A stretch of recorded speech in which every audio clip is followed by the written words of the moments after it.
Latar belakang reformasi birokrasi dalam pelayanan publik ada 4. Yang pertama, pelayanan publik di Indonesia yang masih kurang efektif, memiliki banyak kekurangan sehingga tidak efisien. Yang kedua, budaya organisasi yang masih paternalistik, pembedaan ataupun pembatasan kebebasan, baik itu dalam memberikan aspirasi walaupun itu untuk kebaikan kelompok sendiri. Yang ketiga, lingkungan yang masih kurang kondusif dan tidak dapat menyesuaikan diri dengan kemajuan zaman. Yang keempat, yaitu rendahnya pemberian reward dan mekanisme punishment terhadap anggota birokrasi. Dalam hal ini, anggota birokrasi yang menorehkan prestasi tidak mendapatkan penghargaan dan anggota birokrasi yang melakukan kesalahan tidak mendapatkan punishment atau tindakan yang serius.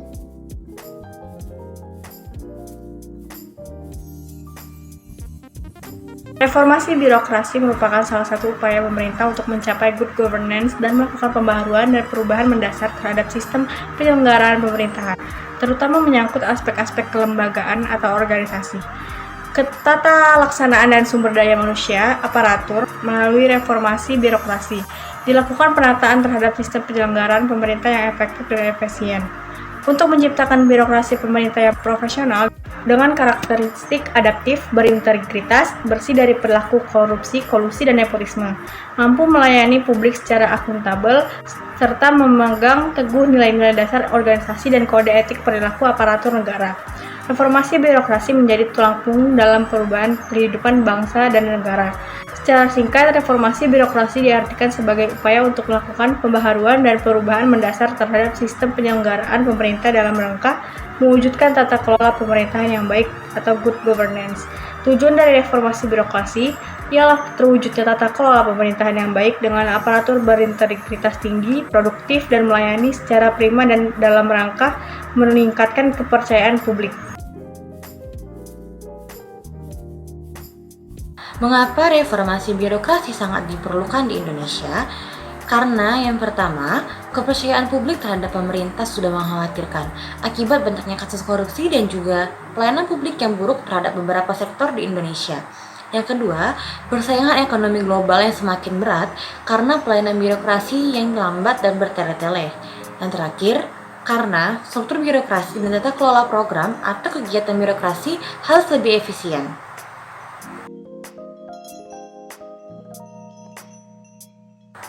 Dalam pelaksanaannya di Indonesia, reformasi birokrasi memiliki beberapa dasar hukum. Di antaranya, yang pertama, Peraturan Presiden Nomor 81 Tahun 2010 tentang Grand Design Reformasi Birokrasi tahun 2010 hingga 2025 yang isinya adalah rancangan induk arah kebijakan reformasi birokrasi nasional. Yang kedua, Peraturan Menteri Pendayagunaan Aparatur Negara dan Reformasi Birokrasi Nomor 20 Tahun 2010 tentang Roadmap Reformasi Birokrasi tahun 2010 hingga 2014 yang kemudian seiring perjalanannya diganti menjadi Permen Pan Reformasi Birokrasi Nomor 11 Tahun 2015 tentang Roadmap Birokrasi tahun 2015 hingga 2019. Dan yang terakhir, Permen Pan Reformasi Birokrasi Nomor 1 Tahun 2012 tentang penilaian mandiri reformasi birokrasi yang kemudian diganti dengan Permen Pan Reformasi Birokrasi Nomor 14 Tahun 2012-4 tentang pedoman evaluasi reformasi birokrasi dan masih banyak lagi dasar hukum yang lainnya.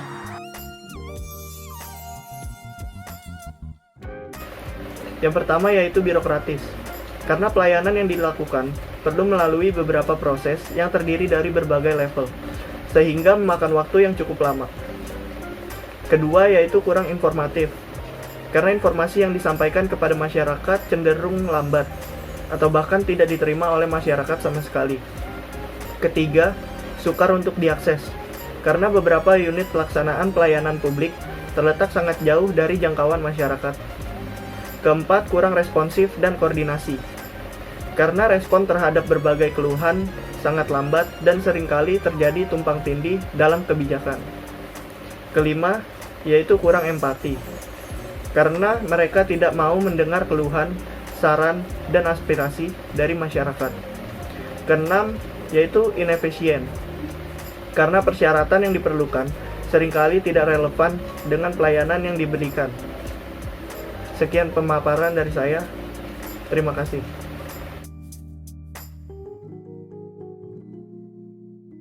Sebelumnya, apa itu pelayanan publik? Jadi, pelayanan publik itu merupakan serangkaian aktivitas yang dilakukan oleh pemerintah dalam sistem birokrasi yang bertujuan untuk melayani dan memenuhi kebutuhan masyarakat. Pada dasarnya, tujuan reformasi pelayanan publik ini untuk memperbaiki dan meningkatkan kualitas pelayanan publik. Beberapa reformasi pelayanan publik yang telah dilakukan oleh pemerintah yaitu debirokratisasi, kemudian privatisasi, dan desentralisasi. Debirokratisasi ini berfungsi untuk mendorong birokrasi pemerintah kembali pada misi utamanya. Kemudian privatisasi berfungsi untuk menstimulus pemerintah agar meningkatkan daya saing dan kualitas pelayanan. Kemudian desentralisasi, hal yang kerap menimbulkan polemik karena kelemahannya menimbulkan gap antar daerah. Namun desentralisasi ini memiliki kelebihan, yakni fokus pelayanan yang semakin dekat dengan masyarakat, sehingga pengambilan keputusan yang berkaitan dengan pelayanan publik menjadi lebih optimal. Kemudian ada beberapa tindakan reformasi pelayanan publik yang telah dilakukan di Indonesia. Contohnya yang pertama, pelayanan yang bersifat jemput bola, seperti pelayanan samsat keliling, kemudian pelayanan listrik, kemudian pengurusan IMB atau izin mengurus bangunan. Kemudian yang kedua, penetapan standar pelayanan, seperti pendidikan dan kesehatan. Lalu yang ketiga, pengembangan sistem pengelolaan pengaduan masyarakat seperti KPK dan Ombudsman. Lalu yang keempat, pelayanan terpadu seperti kantor perizinan penanaman modal.